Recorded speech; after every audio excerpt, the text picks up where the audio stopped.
Assalamualaikum warahmatullahi wabarakatuh. Nama saya Nurlaili Maulida, NIM E2019-1052, Prodi Perbankan Syariah 2. Dalam kesempatan kali ini, saya akan menanggapi sebuah video tentang pengantar ilmu ekonomi makro.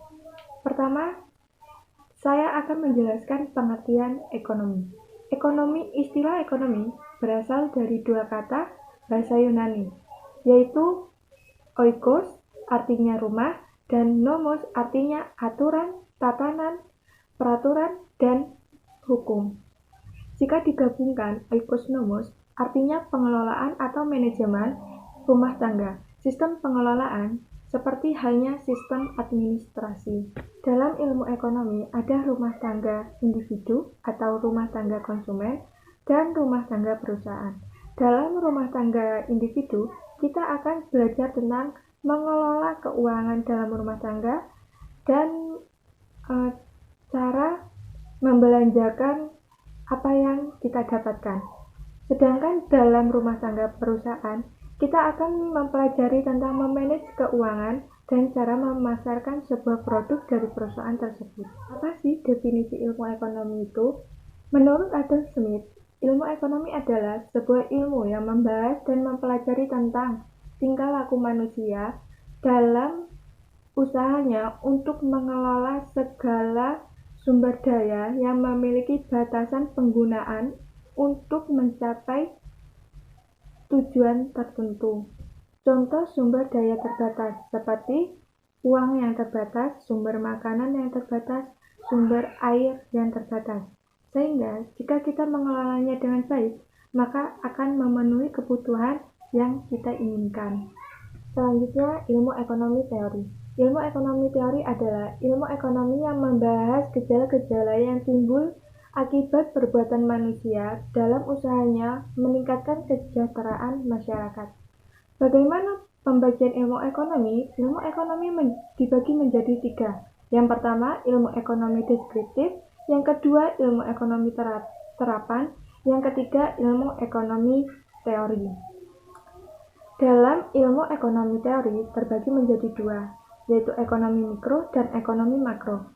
Ilmu ekonomi mikro adalah ilmu ekonomi yang mempelajari perilaku konsumen dan perusahaan serta penentu harga-harga pasar dan kualitas faktor input, barang, dan jasa yang diperjualbelikan.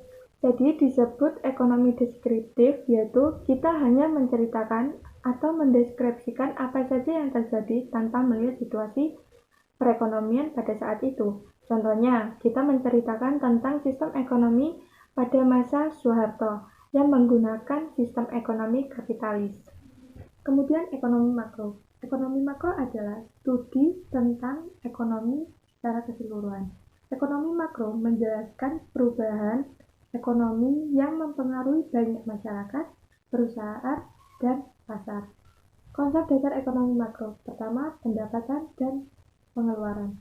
Negara akan membahas dari mana pendapatan yang akan didapat, bagaimana cara mendapatkan pendapatan. Kemudian pengeluaran, negara akan membahas untuk apa saja pengeluaran negara.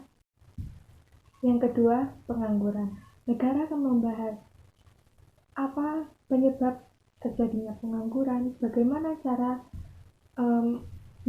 mengurangi pengangguran. Yang ketiga, uang dan fungsinya. Bagaimana peredaran uang di masyarakat, di pasaran, apa fungsi uang. Kemudian cukup atau tidak untuk memenuhi kebutuhan tersebut. Dan negara akan mencari solusi bagaimana cara untuk mencukupi pengeluaran tersebut. Yang keempat, inflasi dan deflasi.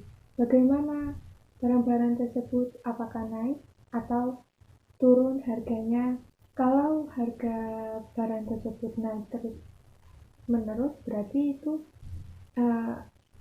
terjadinya inflasi. Tapi kalau harganya turun, berarti terjadinya deflasi. Kemudian yang kelima, permintaan agregat dan penawaran agregat. Jadi kita akan membahas tentang keseluruhan yang diminta oleh suatu negara, baik itu permintaan maupun penawaran. Kemudian yang terakhir, ekspor dan impor. Pemerintah akan membahas tentang bagaimana kebijakan ekspor dan bagaimana kebijakan impor. Sekian yang dapat saya sampaikan, kurang lebihnya mohon maaf. Wassalamualaikum warahmatullahi wabarakatuh.